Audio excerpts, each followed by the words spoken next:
In today's video, I'm going to teach you how to view Datadog Dashboard ID. By the end, you'll know exactly where to find the unique identifier Datadog assigns to each dashboard, which is handy for sharing links, automating with scripts, or integrating with other tools. First, open Datadog in your browser and head to Dashboards, then Dashboard List. This page shows all the dashboards you have access to. Pick the specific dashboard you care about and click it to open. You need to be on the actual dashboard view, not just the list, because the ID only appears in the URL of the dashboard page itself.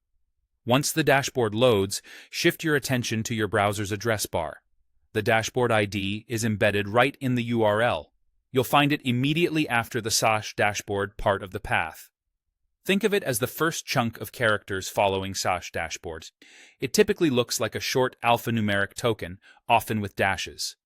For example, if your URL resembles appdatadoghu.com/dashboard abc123xyz/service overview, the ID is the abc123xyz portion. Everything after the next slash is usually a human-friendly name or slug for the dashboard and isn't part of the ID. If your URL includes query parameters, like a question mark followed by time ranges or filters, that comes later still and doesn't affect the ID. A couple of quick tips to make this smoother.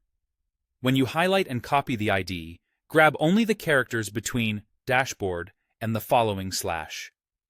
Avoid including any trailing slashes, names, or query strings.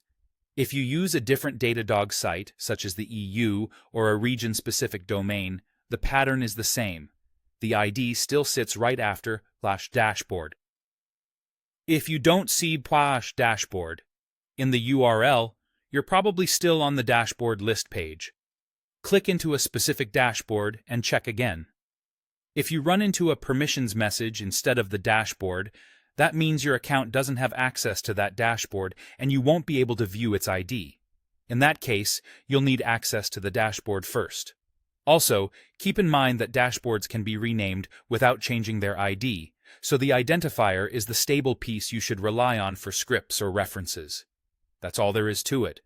Open Datadog, go to Dashboards, and into the dashboard list, click the dashboard you need, and read the ID from the URL right after /dashboard.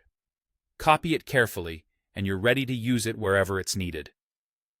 Thanks for watching, and I hope this helped you find what you were looking for quickly and confidently.